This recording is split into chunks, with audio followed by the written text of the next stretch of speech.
23. Black R&B legends who disappeared and you didn't know about it. They sang the songs that defined a generation.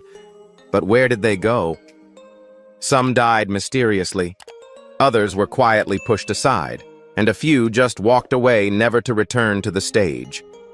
These were once chart-topping legends, the lifeblood of soul and R&B, now forgotten by a world that moved on too quickly. Was it neglect? Industry politics? Or something far deeper? You're about to uncover the truth behind 23 black R&B icons who vanished from the spotlight. Don't scroll past watch until the end and drop a comment to honor the name you believe should never have been erased. Johnny Ace. Johnny Ace was a rising star in the early 1950s, a crooner whose soft voice and tender ballads melted hearts across America.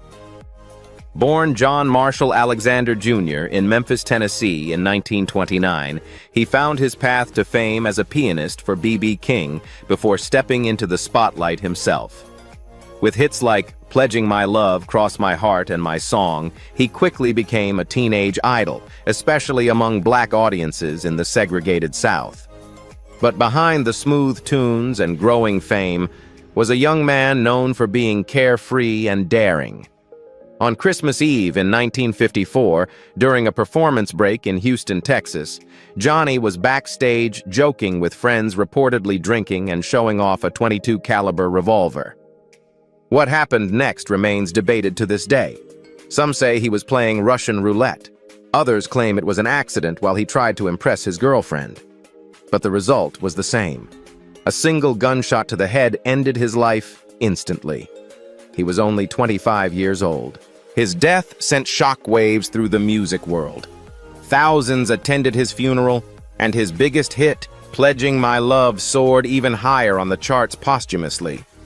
Yet as the decades passed, Johnny Ace's name faded from memory, overshadowed by those who came after him. He never got the chance to evolve to grow into the full artist he might have become.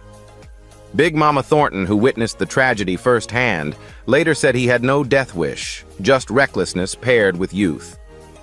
Today, Johnny Ace stands as a haunting reminder of how one impulsive moment can rob the world of greatness. His story deserves more than a footnote. It's a cautionary tale from the dawn of R&B's golden era. Sam Cooke. Sam Cooke wasn't just a singer, he was a cultural force. Born in Clarksdale, Mississippi in 1931 and raised in Chicago, his voice first turned heads in gospel as a member of the Soul Stirrers. But it was his transition to secular music in the late 1950s that marked a new era. With timeless hits like You Send Me Cupid and Wonderful World, Cooke became one of the first black artists to cross over to mainstream white audiences without compromising his identity. But Cooke was more than a performer. He was a businessman and a civil rights advocate. He founded his own label, Sayre Records, at a time when very few black artists owned their masters. His 1964 anthem, A Change Is Gonna Come, became a spiritual call to action for Black America during the civil rights movement. Yet just weeks after recording that song, Cooke was dead shot at a seedy Los Angeles motel under murky circumstances. The official story claimed he was violent and aggressive, but those close to him insisted it didn't fit his character. Etta James saw his body and described signs of a beating that went far beyond the self-defense narrative. He was 33. No real investigation followed. Sam Cooke's death remains one of music's most painful mysteries. Despite his enormous influence, he didn't receive the level of posthumous reverence given to some of his peers. He was not just a soul pioneer, he was a symbol of black excellence, ambition, and resistance. What was lost in that motel room wasn't just a man, but a movement's most promising voice. Remembering him means not just honoring his songs, but questioning why voices like his are too often silenced and forgotten before their time. Joe Tex. Joe Tex was a firecracker of Southern soul, energetic, funny, bold, and always himself. Born Joseph Arrington Jr. in Rogers, Texas in 1935, his musical style combined gospel-tinged vocals with comedic storytelling. He made you laugh and think sometimes in the same verse. In the 1960s, he was a chart-topping sensation with songs like Skinny Legs and All Hold What You've Got, and I Gotcha. His performance style was dynamic. He danced, preached, and played with the crowd in ways that some said even inspired James Brown's famous stage persona. But Joe's success came with frustration. He often felt cheated by the industry, especially after James Brown allegedly stole parts of his band and style. Though he had multiple hits, he never received the mainstream acknowledgement he craved. Disillusioned with the music business, Joe turned inward.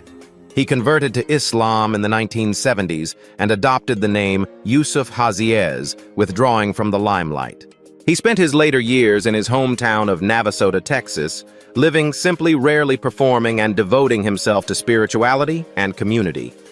His final public performance came at a small church event where he sang an old favorite. Halfway through the lyrics, he stopped, overcome with emotion, and walked quietly off stage. A week later, in 1982, he died of a heart attack at age 47. Joe Tex was a man of brilliance who refused to play the fame game on anyone else's terms. His disappearance wasn't dramatic, it was slow and spiritual. Today he is often forgotten in soul music histories, but his originality, humor, and raw authenticity remain unmatched. His legacy is that of a man who made soul music human, joyful, flawed, and always real. Garnet Mimms. Garnet Mimms had a voice that could make a room stop breathing, raw, urgent, and full of gospel-rooted sorrow. Born in 1933 in West Virginia and raised in Philadelphia, Mimms first found acclaim with the 1963 hit Cry Baby, a song so emotionally powerful it would later be immortalized again by Janis Joplin. But Mimms' original performance was unmatched, a plea of heartbreak that revealed the very core of soul music. Despite such a stunning debut, his time in the spotlight was short-lived. Record label issues, poor promotion, and shifts in the industry's sound pushed Mimms into the margins. While Motown was polishing its stars and funk was taking over airwaves, Mimms' raw, church-infused delivery was seen as outdated. He tried to adjust with new material but couldn't break through again. Eventually, he stepped away from the commercial world. In the 1980s, he turned to faith and community work, quietly performing at homeless shelters and religious centers in Philadelphia. One account recalls him singing Cry Baby on a makeshift wooden stage at a shelter where his voice moved listeners to tears. He didn't mention his past or boast of his former fame. He simply sang, then humbly stepped down. Garnet Mimms died in obscurity, largely unrecognized by the industry he helped shape. But his voice, aching, unfiltered, unforgettable, still echoes in the DNA of soul music. He didn't vanish because he lacked talent. He vanished because his time passed before his true value was fully understood. Billy Paul. Billy Paul's voice was unlike any other, deep, smooth, and laced with jazz phrasing that made his soul music distinct. Born Paul Williams in 1934 in Philadelphia, he began singing at age 11 and trained at the West Philadelphia Music School. His career took off in 1972 with the Grammy-winning mega-hit Me and Mrs. Jones, a haunting ode to forbidden love that topped the Billboard Hot 100. But the success of that one song became both a blessing and a curse. Record labels wanted Billy to recreate that formula, but he had broader, braver visions.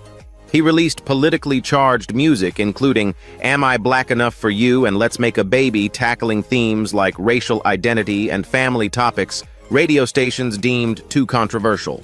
As a result, he was blackballed by many mainstream outlets. Rather than compromise, Billy stayed true to his values. His fame diminished, but his integrity remained intact. In his later years, he performed mostly in small venues around Philadelphia, often for local community events. In one quiet moment after a performance, a child asked him why he didn't make new songs. Billy simply smiled and said, "No need for new ones if people never heard the old ones." He passed away from pancreatic cancer in 2016 at age 81. The media coverage was limited, and the industry that once celebrated him barely noticed. But those who remember know this. Billy Paul didn't disappear. He stood his ground in a world that wanted him to surrender his truth. And that, in its own quiet way, was revolutionary. Baby Washington. Just one note from Baby Washington could transport listeners into a world of aching vulnerability. Born Justine Washington in 1940 in South Carolina and raised in Harlem, she became known as the Princess of New York Soul in the late 1950s and early 60s. With tender, understated hits like "That's How Heartaches Are Made and Only Those in Love," she carved out a unique space in a male-dominated industry that often demanded flash-over feeling. But while she recorded for major labels and worked with top producers, Baby Washington never broke into superstardom.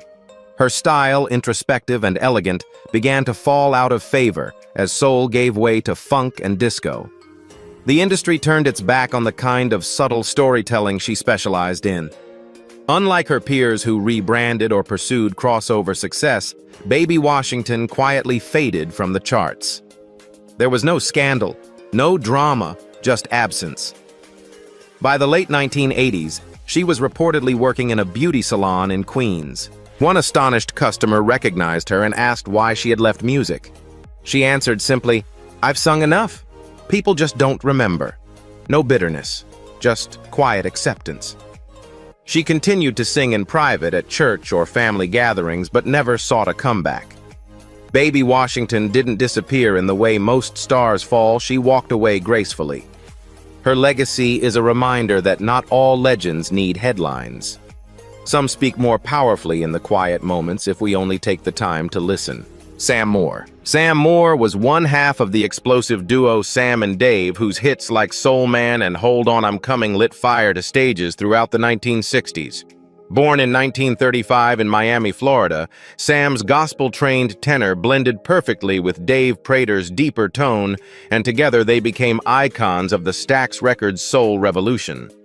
But when Dave died in a car crash in 1988, something vital vanished from Sam Moore's career. Though he tried to keep performing solo, the magic of their chemistry was irreplaceable. Audiences didn't want just Sam, they wanted Sam and Dave. His voice still had the power to shake a room, but the emotional void was too deep to ignore. Moore was never comfortable alone on stage. In his later years, he was seen performing at tribute events trying to honor the legacy he helped build. At one memorial concert, he attempted to sing "When Something Is Wrong with My Baby," a song he and Dave had once moved crowds to tears with, but could only make it through a few lines. "I sang this with someone," he whispered, "and now there's no one left to sing it with." Though Sam Moore is still alive, the spotlight has largely passed him by. His career didn't end because of a lack of talent. It ended because the bond that gave it life was broken. His story is proof that some artists aren't meant to go solo. They are halves of something greater. And when one half is gone, the silence becomes deafening. Sam Moore didn't vanish. He mourned in music, one song at a time. Ruby Johnson. Ruby Johnson was the kind of singer who could break your heart and heal it all in the same verse. Born in Elizabeth City, North Carolina in 1936, she moved to Washington, D.C., where her voice caught the attention of Stax Records, a label known for its exceptional talent. With a tone both sharp and soulful, she recorded emotional ballads like "I'll Run Your Hurt Away" songs that could have made her a star. But Ruby Johnson never got the chance she deserved. Despite working with top producers like Isaac Hayes and David Porter, her releases were frequently delayed or poorly promoted. In an industry increasingly driven by image, Ruby didn't fit the mold. She wasn't flashy, she didn't have a glamorous stage persona, and she wasn't given the resources to build a national profile. Her voice, though remarkable, was buried beneath shelved recordings and stalled plans. Eventually, Ruby left the music industry and returned to a quieter life in Charlotte, North Carolina, where she worked as a school receptionist. In 1990, a fan who recognized her described her as kind, humble, and still proud of her past. She told them, "I still sing at night in the bathroom. The sound's pretty good." Ruby Johnson passed away in 1999, her funeral small, her name missing from retrospectives of R&B history. But her recordings remain delicate yet defiant, revealing a talent that never got its full bloom. Ruby didn't disappear by choice. She was overlooked in a world that failed to recognize what it had. She reminds us that sometimes the greatest voices are hidden in silence, waiting to be heard again. Chuck Jackson. Chuck Jackson had the kind of smooth, emotive voice that could turn any lyric into a soulful confession. Born in 1937 in South Carolina, he made his mark in the early 1960s with Any Day Now, a song so haunting and timeless it would go on to be covered by dozens of artists, most of whom achieved more fame than Chuck ever did. Ironically, though he introduced many hits to the world, it was often white artists' versions that became household staples. While Chuck enjoyed modest success with songs like I Don't Want to Cry and Tell Him I'm Not Home, he was constantly overshadowed by an industry that refused to let him fully shine. He wasn't controversial or flamboyant, and that worked against him in a media landscape hungry for spectacle. As new trends emerged, Chuck's style was labeled old-fashioned, and he quietly slipped from the top of the charts. He kept recording and performing into the 1980s, but by then even R&B tribute shows failed to recognize him. At one such event, he was mistaken for a stagehand. When someone finally realized who he was, he smiled and said, "I'm not here to be recognized. I'm here to listen to the music." His final public performance came at a Luther Vandross tribute concert.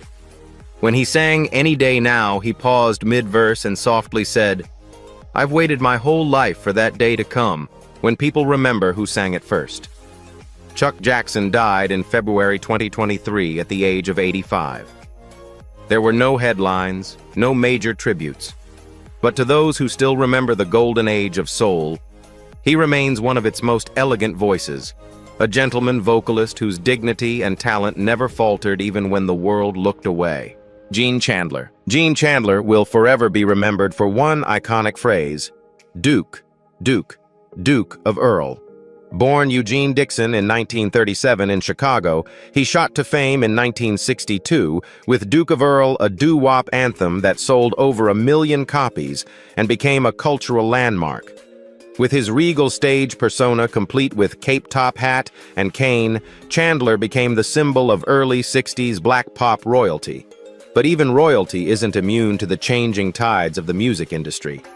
After his initial success, Chandler worked hard to adapt scoring hits like Groovy Situation in the 1970s and even experimenting with disco. He tried founding his own label and mentoring younger artists. But despite his innovation and adaptability, his name began to fade as newer artists emerged and industry trends shifted. While many later acts borrowed his theatrical flair, Chandler himself became a footnote in the very genre he helped define. One journalist recalled seeing Chandler at a music event in Chicago in the late 80s. He wasn't performing. He was standing quietly at the edge of the room, no crown, no spotlight. When asked why he didn't take the stage, he simply said, "I've sung that song thousands of times. Tonight, I just want to hear if people still remember the rhythm." Gene Chandler never publicly complained. He chose dignity over desperation. He lived with the grace of someone who knew his impact even if others had forgotten. Though his name may not top modern playlists, his influence is stitched into the soul of R&B history. His retreat was not a fall, it was a graceful bow from a man who once ruled the charts with nobility. Doris Troy. Doris Troy's story is one of brilliance, seen only in a flash like lightning illuminating the night sky, then disappearing. Born Doris Payne in 1937 in the Bronx, New York, she found her calling in gospel before transitioning to R&B. In 1963, she released Just One Look, a breakout hit that earned her instant acclaim and a record deal with Atlantic. That one song captured so much raw, heartfelt longing that it immediately became a staple of the genre. Yet strangely, it also marked the height of her commercial fame. Despite her talent, Doris was shuffled into supporting roles behind the scenes. She worked with legends like the Rolling Stones, Pink Floyd, and George Harrison, contributing backing vocals and arrangements. But mainstream success as a solo act eluded her. The spotlight always landed just to the side, never directly on her. By the 1990s, she was performing at small soul gatherings in Brooklyn, often unannounced. At one such event, she sang Just One Look to an audience that didn't even recognize her name. "Who is she?" someone whispered.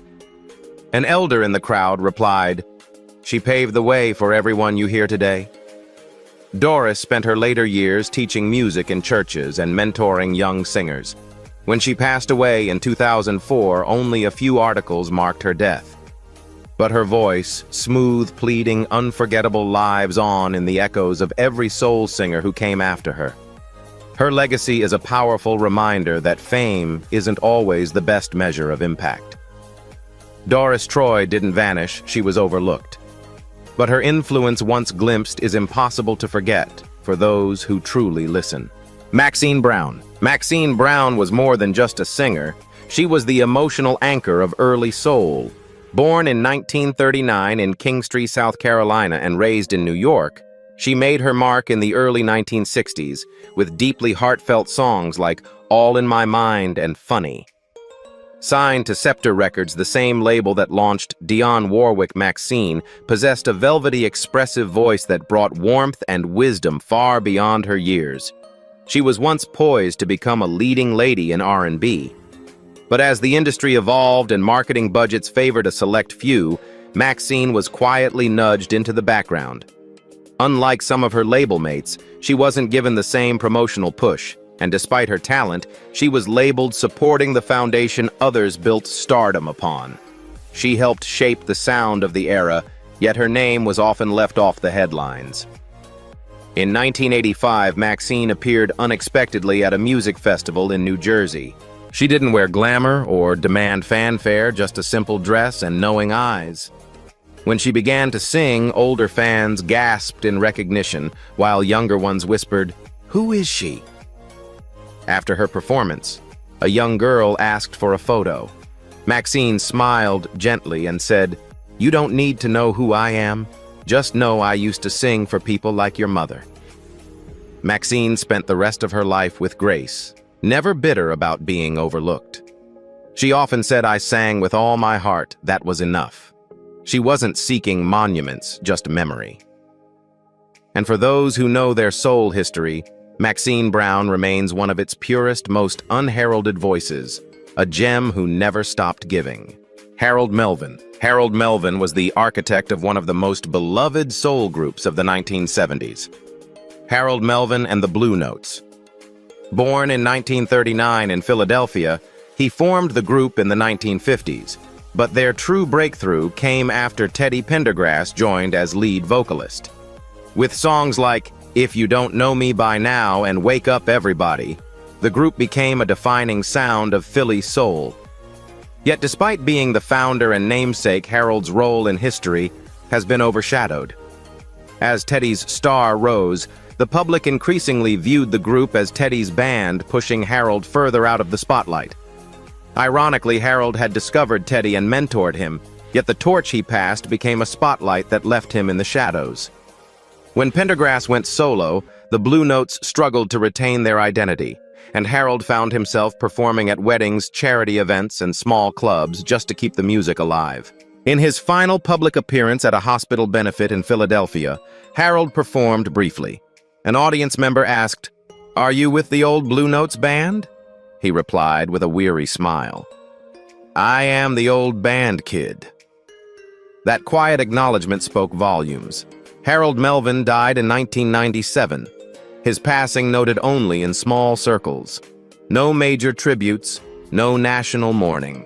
Yet without him, there would be no Blue Notes, no Pendergrass success story, no Philly soul as we know it. He wasn't the front man on the mic, but he was the soul behind the sound. His erasure from pop culture memory is a tragedy in itself, a reminder that leadership behind the scenes often goes unnoticed even when it changes the game. Harold Melvin built something great. It's time we say his name again. Major Lance. Major Lance was once the heartbeat of Chicago's soul explosion. Born in 1939 in Mississippi and raised in the Windy City, his upbeat dance floor-ready anthems defined an era. With Curtis Mayfield as his songwriter and producer, Lance delivered hits like The Monkey Time and Hey Little Girl. His music was fun, stylish, and undeniably infectious, earning him a devoted fan base in the US, and even greater love in the UK's northern soul scene. But as musical tastes shifted in the 1970s toward funk and deeper, more socially conscious soul, Lance's brand of slick, rhythmic pop fell out of favor. Radio stations moved on, record labels stopped calling, and Major Lance, once a staple on R&B charts, was suddenly struggling for bookings. The industry, which had once celebrated his charisma, now deemed him irrelevant. In 1993, a witness described seeing him perform on a makeshift stage at a local community event. After the show, he reportedly turned to the organizer and said quietly, "I used to have to turn down hundreds of shows because I was booked. Now everyone's booked but me." The sadness in his voice spoke volumes. Major Lance died of heart failure in 1994 at the age of 55. There were no major retrospectives, no national honors, yet his contributions to the shaping of 1960s soul were monumental. He wasn't forgotten because he lacked artistry. He was forgotten because the system didn't preserve what he created. His music lives on in dance halls and vintage record crates, still spinning joy into hearts, even if his name isn't always attached to the memory. William Bell. William Bell has long been one of soul's quietest giants.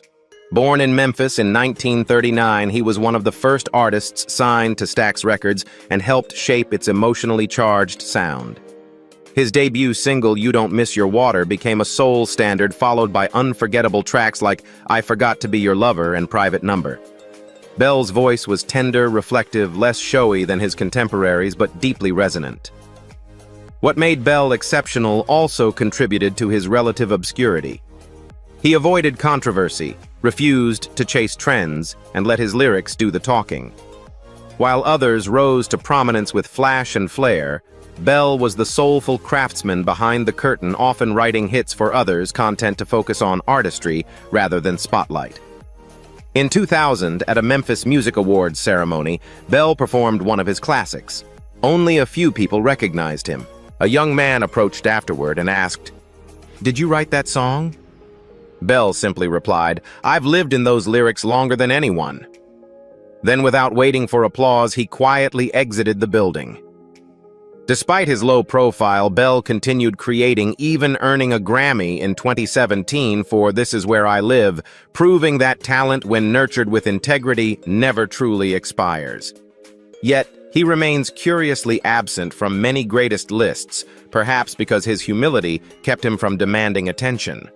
William Bell's story is one of endurance, consistency, and underappreciated genius. He's not a ghost of the past. He's a living reminder that soul music isn't always about shouting the loudest, but about telling stories that stay with us. And for those who truly listen, his voice has never once disappeared. It's just been waiting in the background, steady as ever. Solomon Burke. Solomon Burke was often called the king of rock and soul, but his kingdom was scattered and his throne elusive. Born in 1940 in Philadelphia, Burke was a gospel prodigy turned R&B powerhouse. With a thunderous baritone and sermon-like delivery, he brought spiritual fire to secular music. Hits like "Cry to Me," "Everybody Needs Somebody to Love and Got to Get You Off My Mind," defined his legacy as one of the most emotionally stirring performers of his generation. But Burke's personality was as big as his voice, and sometimes too complex for the industry. He was a preacher, a funeral homeowner, a father of 21 children, and a man who sold coffins alongside records. He refused to fit into music business molds, challenging radio norms, and refusing to compromise his identity. While legends like Otis Redding and Ray Charles ascended to mainstream reverence, Burke, just as talented, remained a cult figure.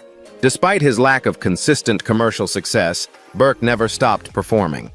In 2010, after singing in Amsterdam while seated on a throne, he boarded a plane for another gig, but died upon landing in the Netherlands. He was 70. There was no nationwide outpouring, no televised tribute. Solomon Burke may have lacked a clear crown, but his voice ruled over generations. His songs were not just music. They were declarations of love, faith, and resistance. He didn't vanish. He was simply too large for a world that didn't know how to honor someone so uncontainable. To this day, he remains a king, not by title, but by soul. Percy Sledge. When Percy Sledge sang, "When a Man Loves a Woman, the World Stopped to Listen." Born in 1940 in Alabama, Sledge was a hospital orderly before fate led him to Muscle Shoals, where that one song improvised in the studio became a timeless anthem of devotion. Released in 1966, it soared to #1 and became an R&B cornerstone, later earning gold and platinum status. But ironically, that same song would cast a shadow over the rest of his career. Sledge released numerous follow-ups, such as Warm and Tender Love and Take Time to Know Her, but none matched the impact of his signature hit. He was soon labeled a one-song wonder, a painful tag for a man whose voice held so much depth. As the decades passed and the music industry evolved, Sledge drifted into the background, a relic of a softer, more emotional era. In the late 1990s, he made a rare appearance at a small community event in Alabama.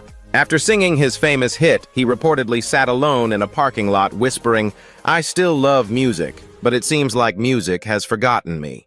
There was no bitterness, only quiet resignation. Percy Sledge died in 2015 at the age of 74. His funeral wasn't televised and few major outlets honored his passing. But for those who truly know soul music, his voice remains unforgettable. A sob turned into a song. He didn't disappear. He gave everything in one perfect moment, then lived quietly in its echo. His legacy isn't about quantity. It's about a singular purity of feeling that still resonates whenever that first haunting note plays. Band and I. Irma Thomas. Irma Thomas, affectionately known as the Soul Queen of New Orleans, is one of the most gifted voices in R&B history, yet she never received the widespread fame she deserved. Born in 1941 in Ponchatoula, Louisiana, and raised in New Orleans, she began singing in church before recording her first single at just 19. Her deeply emotional voice, rich with Southern warmth, earned her comparisons to Aretha Franklin and Etta James, but she carved her own path with songs like "Time Is on My Side" and "It's Raining." Ironically, "Time Is on My Side" would become a worldwide hit, not for Irma, but for the Rolling Stones, whose cover overshadowed her original. While others chased fame in Los Angeles or New York, Irma stayed loyal to her hometown, performing in small clubs and festivals throughout Louisiana. She refused to compromise her identity or chase trends, preferring authenticity over popularity. In the 1990s, a fan recalled seeing her at a tiny French Quarter bar performing to a modest crowd with only a three-piece band. When the song ended, she simply bowed and said, "I don't need to leave New Orleans to be loved." She never begged for a spotlight. She created her own wherever she stood. Irma Thomas is still alive, still singing, and still residing in the city that raised her. She didn't disappear. She was just never given the national stage her talent merited. Her legacy is one of grace, endurance, and artistic integrity. For those who know her, she's more than a hidden gem. She's the beating heart of New Orleans soul. Wilson Pickett. Wilson Pickett was soul music's hurricane, fierce, unstoppable, and unforgettable. Born in 1941 in Prattville, Alabama, he moved to Detroit as a teen and joined the gospel group The Violinaires before exploding onto the soul scene. With an electrifying vocal style and raw emotional fire, Pickett gave the world hits like "In the Midnight Hour," Mustang Sally Land of 1,000 Dances, and Funky Broadway. Every song he touched became a dance floor anthem. His shout was a call to live louder, feel harder. But behind that ferocious stage persona was a man deeply troubled. Pickett battled addiction, legal issues, and emotional turmoil throughout his life. His temper was legendary, and his personal life often spiraled out of control. The music industry, once eager to capitalize on his power, grew wary of his volatility. By the 1980s, despite a still potent voice, he was mostly relegated to nostalgia tours and small shows. In 2004, at a charity concert, witnesses said Pickett appeared tired and unsteady. His voice cracked, and his once commanding presence was diminished. Backstage, he reportedly whispered, "I'm not me anymore." 2 years later, he died from a heart attack at age 64 quietly, and without the widespread recognition he once commanded. Wilson Pickett's fall wasn't due to lack of talent, he had too much of it. It was the weight of demons left unchecked, wounds left untreated. But when he was in his prime, few could match his intensity or command.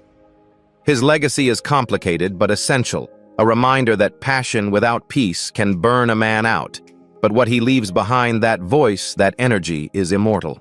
Otis Clay. Otis Clay was a man whose voice could make even silence tremble. Born in 1942 in Waxhaw, Mississippi, and raised in Muncie, Indiana, he began his career in gospel groups before transitioning into secular soul. His music, however, always carried the church with it, raw, emotional, and sincere. With songs like Trying to Live My Life Without You, Clay delivered gritty, heartfelt soul that resonated deeply with those who listened, even if radio didn't always give him airtime.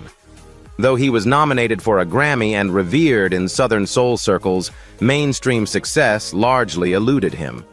Clay didn't fit the glossy image that labels pushed in the 1970s and 1980s. He wasn't flashy. He didn't chase trends. Instead, he stayed rooted in community and conviction, often performing at churches' funerals and neighborhood events rather than stadiums. In 2015, at a memorial service in a Chicago church, Clay performed Precious Precious in tribute to a friend. As he finished the last note, he stood in silence as if trying to send a message not with words, but with presence. 1 year later, he died of a heart attack at age 73. His funeral wasn't televised. No mainstream tribute followed, but those who knew soul music knew what was lost. Otis Clay didn't disappear. He simply never compromised, even when the world demanded it. He sang to the people who needed it most in places where pain lived openly. His voice was both balm and testimony, and though the world didn't always hear it loud enough, it still echoes in every honest note of Southern soul. Carla Thomas. Carla Thomas was royalty in Memphis long before she was ever crowned the Queen of Stax. Born in 1942 to legendary DJ and singer Rufus Thomas, she was immersed in music from an early age. At just 18, she released Gee Whiz Look at His Eyes, a charming, sophisticated ballad that shot up the charts in 1961.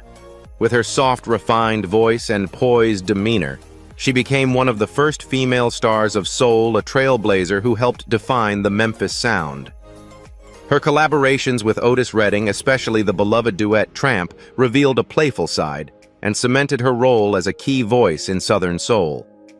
Yet despite a string of hits, Carla was gradually overshadowed by newer, more marketable stars. She never chased fame. Instead, she stepped back gracefully as the music industry shifted gears. In the 1990s, she made a quiet appearance at a Memphis showcase. Her name wasn't on the poster. After she performed, a middle-aged man turned to his son and said, "She used to be on every radio in this city." That brief moment was a microcosm of her story, cherished but forgotten in plain sight. Rather than fight for relevance, Carla chose to teach music to children in her community, passing on the craft rather than clinging to the crown. She never craved the spotlight. She cared about the song. Though awards and mainstream recognition faded, her influence is undeniable, especially for every female R&B singer who followed in her footsteps. Carla Thomas didn't vanish. She simply refused to fade into someone else's mold. She remained authentic, grounded, and dignified, the kind of queen who didn't need a throne to reign. Linda Jones. Linda Jones had a voice that didn't just sing, it soared, it trembled, it wept. Born in Newark, New Jersey in 1944, she began performing gospel music as a child. By her early 20s, she had carved a niche in soul with an unmatched vocal intensity. Her 1967 breakout hit, Hypnotized, became an instant classic, a piercing lament of heartbreak that showcased her astonishing emotional range. But Linda's career, though brilliant, was heartbreakingly brief. She suffered from diabetes, a condition that was poorly managed due to the demanding life of a touring artist and a lack of adequate medical support for Black performers at the time. In 1972, after finishing a performance at the Apollo Theater, she slipped into a diabetic coma and passed away at just 27 years old. a devastating loss at the height of her potential. Before her death, she had been working on new material and promoting her latest album. A radio station employee remembered her sitting quietly in the studio, gazing out the window between interviews, as if already wrestling with some deeper unspoken farewell. Despite her passing, Linda Jones left a permanent mark on soul music. Her voice, raspy, pleading, spiritual, influenced countless singers after her. Yet today, her name is rarely spoken in the same breath as Aretha Franklin or Gladys Knight, even though her talent stood shoulder to shoulder with theirs. Linda Jones didn't fade away, she was taken far too early. But for those who've ever felt the ache of hypnotized, her spirit lives on. She is proof that even the shortest songs can echo forever. Donny Hathaway. Donny Hathaway was one of the most profound musical minds of the 20th century. Born in 1945 in Chicago and raised in St. Louis, Hathaway trained in classical music at Howard University before merging gospel, jazz, and soul into something transcendent. Songs like A Song for You, Someday We'll All Be Free, and This Christmas weren't just hits. They were spiritual confessions layered with sorrow, hope, and deep humanity. Behind his genius, however, was a struggle few understood. Donny battled severe mental illness, later diagnosed as paranoid schizophrenia. He often believed he was being watched, bugged, or manipulated, and those delusions became increasingly severe in his final years. Despite his inner turmoil, he continued to create stunning music, including unforgettable duets with Roberta Flack, like The Closer I Get to You. On January 13, 1979, after a series of erratic episodes, Hathaway was found dead outside New York's Essex House Hotel. He had plunged from the 15th floor. Though ruled a suicide, many close to him still question whether he meant to die or simply lost his grip on reality. He was 33 years old. Hathaway's death was more than the loss of a musician. It was the silencing of a soul too deep for a world that didn't yet know how to care for minds like his. His lyrics spoke of peace and deliverance even as he fought daily for his own. Today, Donny Hathaway remains a legend to musicians and soul lovers alike. His disappearance wasn't because he lost his talent, it was because he was never truly seen beyond it. His music still reaches out like a prayer, reminding us all that genius is often accompanied by invisible suffering, and that some voices, even when silenced, never stop singing. So now that you've heard the untold stories of 23 black R&B legends who disappeared from the spotlight, not because they weren't great, but because the world stopped listening, we ask you this: who decides which voices get remembered? Is it talent timing, or the color of the spotlight itself? At Legends of Black Excellence, we believe these icons deserve more than a footnote. Drop the name of the artist who moved you most in the comments, and let's bring them back into the conversation where they belong. Because silence shouldn't be the final word.